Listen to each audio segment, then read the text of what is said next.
Hey everybody, Jason Blaha here with Ice Cream Fitness. Today I want to talk to you guys about just the basics of box squatting and just box squatting for noobs. Hold on, let me give you guys a couple of bicep shots first.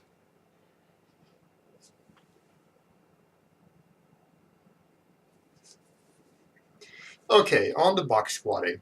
I've been getting quite a few questions about box squats lately, especially since I post videos of me using the box squat for all of my heavy work. And yes, I actually do not do conventional back squats on my heavy days. I do front squats for hypertrophy work. Back squats on a box exclusively for all of my power work right now. It's important to keep in mind that first of all, the box squat is a power movement. It is for training power and explosiveness.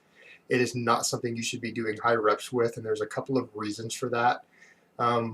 One, because again, it's a power movement where you're squatting from a dead stop at the bottom. You're very quickly going to, after just a few reps, you're going to start losing bar speed very, very quickly and explosiveness. And a weight that you would normally might feel okay for you for the first couple of reps that you would normally be able to do, 8 or 10 reps with, well, you're going to find out very quickly on the box squat is by around rep 4, that weight is going to be unmanageable for you. Your bar speed's going to start slowing down very, very quickly, and you're going to have to end up using a really light weight in order to do reps on a box squat, more than a few reps. The other issue there is, of course, that because it's a very particular lift and it has to be done in certain ways to perform the lift safely, that if you start doing high reps, people tend to rush and they start making mistakes in their technique, and they end up actually potentially injuring themselves. Not only are they doing the lift incorrectly, but again, the risk of injury can become quite high when you're doing reps on a box squat, particularly issues with spinal compression and things like that. So again, this is not something you should be doing for high rep work. It is something you do to increase explosiveness and train certain aspects of the squat. People who should be doing box squats are people who, one, potentially have issues with depth and judging depth, and they're not hitting the depth they need to hit on their squats, which is one reason I personally do it. Because with my Meniere's disease, I have no sense of balance. I have zero sense of balance. Like what you think of as your sense of balance, I medically do not have one. I have no sense of movement, no sense of body orientation, other than my eyes. I'm visually cued for all of that. So for me, I really have a lot of trouble judging how far my body has moved and my general orientation and things. And by squatting to a box, I'm hoping that if by doing this for a few years, that eventually it will train my body to automatically squat to just below parallel depth for powerlifting. So that's one reason I do it that way.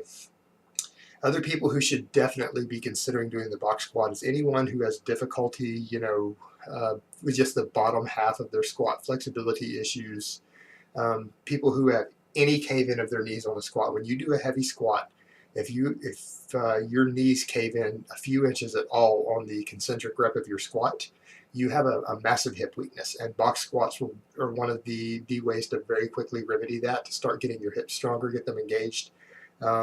People who have problems with their knees going over their toes when they squat, who don't have the proper mobility, they don't recruit the posterior chain enough, they're way too quad dominant.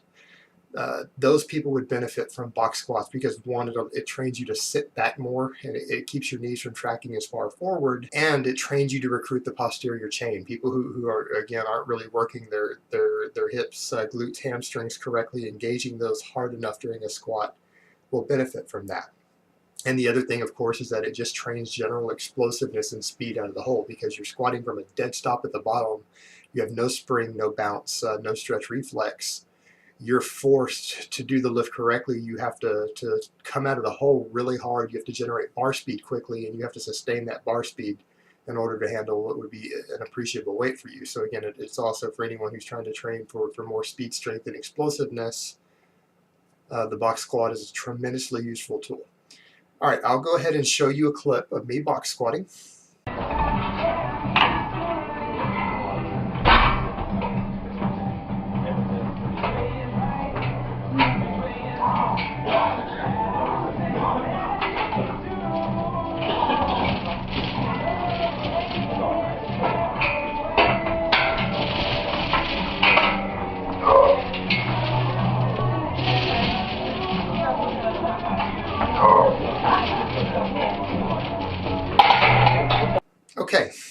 as you can see, I mean, I did just a normal setup with that. I got in tight under the bar, unracked it.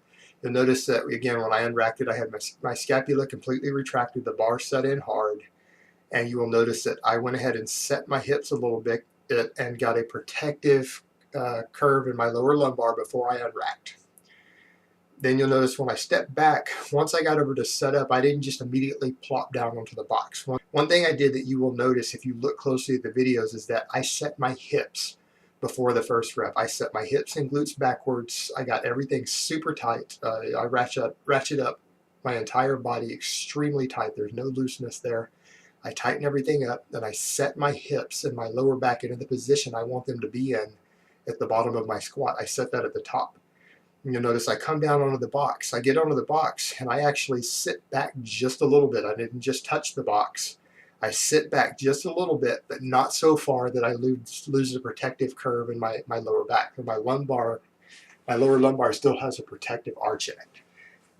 And so that's one thing you'll notice. I come down onto the box. You notice my knees stay behind my toes. When I get to the bottom, I pause there after leaning back just a hair. I pause, and then I drive up through the heels and explode up. And you'll notice that, again, my speed is fairly fast. It's explosive. All the power is through the heels, and you'll notice my torso stays fairly upright. I don't have any forward lean out of the hole. And again, if you have forward lean, more than just a few degrees from where you start when you're at the very top and bottom of your squat, then that's really a weakness that you need to work on. Before we go into the next video, one of the things you'll notice is that, like my first rep in the next video, because I'm always really skittish coming down onto the box, I always on my first rep with a relatively heavy weight for me. And for me, with the chains added up, it's a bit over 400 pounds that I have on there when you total the plates and the chains and everything. And so again, I tend to be a little skittish on the first rep. So I really didn't do a true box squat. I squatted to a box and then went up. I didn't come to a proper pause and then completely disengage my hips. So I stayed a little tight and just squatted normal. So that would have been a normal squat that I did just with a box under me. And that also raises the point of, with the box squat, a lot of people are scared to sit back correctly when they squat. They want to lean forward too far. They want to again stay quad dominant. And they're scared to just sit back correctly. And by having a box, it removes that fear, that safety mechanism that people have because they know there's a box under them to catch them. And by removing that fear, it sometimes allows people to go ahead and squat correctly. So again, I'll go ahead and let you watch this video.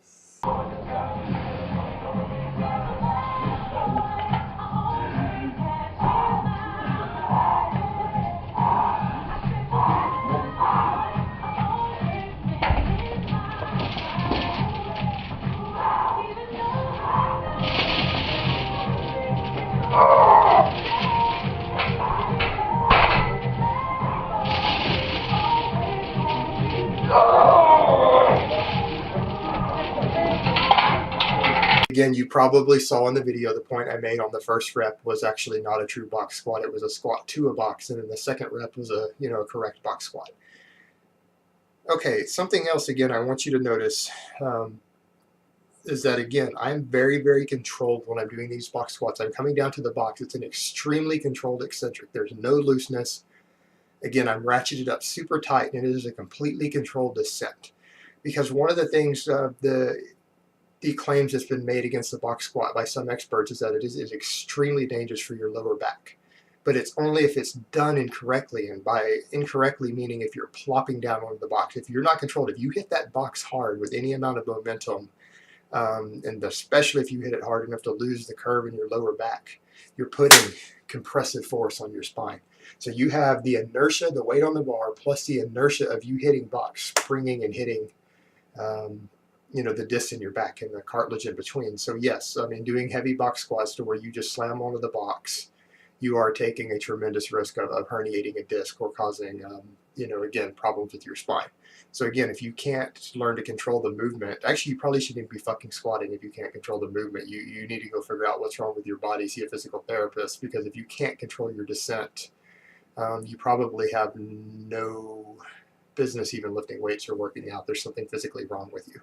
So, or you're just not trying, or you're trying to use just way too heavy of a weight over what you should be using. And one of the other things you should also notice is that that box is set to just slightly below competition depth. I had it judged by a powerlifting coach who also does meat judging. He actually looked at it to make sure I was okay on my depth when I had set that box up. One of the questions I get people who have been asking me lately too is it okay to use a bench? And I would say no, you need to stack up something hard for a couple of reasons. One, squatting to a bench, it tends to be way too high, a standard bench that you find in the weight room, so you're not really hitting a proper depth. Um, you're really high box squatting, which is a totally different animal. It has its own uses. And on top of that, there tends to be spring in it. So what happens is when you're coming to the bottom to pause, to disengage the hips is what you should be doing. Spring down, disengage the hips, and then explode from a dead stop. What you find with the bench is that it gives a little bit of give and it creates a springboard, which removes some of the benefit of a box squat on top. So no, you can't use that. You need to set up a hard box, however you have to do it. You can see I use the steppers in the gym and I just stack plates on top of it to get the desired height. And you need something that's hard that can handle your full weight plus the bar if you hit it, and that will have no give in it, so that you have to squat from a dead stop and you have no way to get any inertia or bounce in the bottom. So again, so you're training for explosiveness and bar speed out of the bottom. And I know in this video you're seeing it, a lot of you guys are wondering about the chains. Don't worry about the chains. I'm going to cover the purposes of training with chains here in another video in the near future. So again, just kind of disregard that for now, and you obviously will not want to necessarily be training with chains on this if you're fairly new. And again, I hope this kind of clarified for you who should be doing box squats, what the role is, what the purpose is of them, and how to basically go about them correctly. If you want further information on it, the Elite FTS guys, which is the Westside Barbell guys, they have their own YouTube channel and they go into the box squat in vast detail if you're interested in learning a lot more about it. So again, I would recommend checking them out. And I hope this was informative for you. Let me give you guys another bicep shot. And I'll talk to you next time.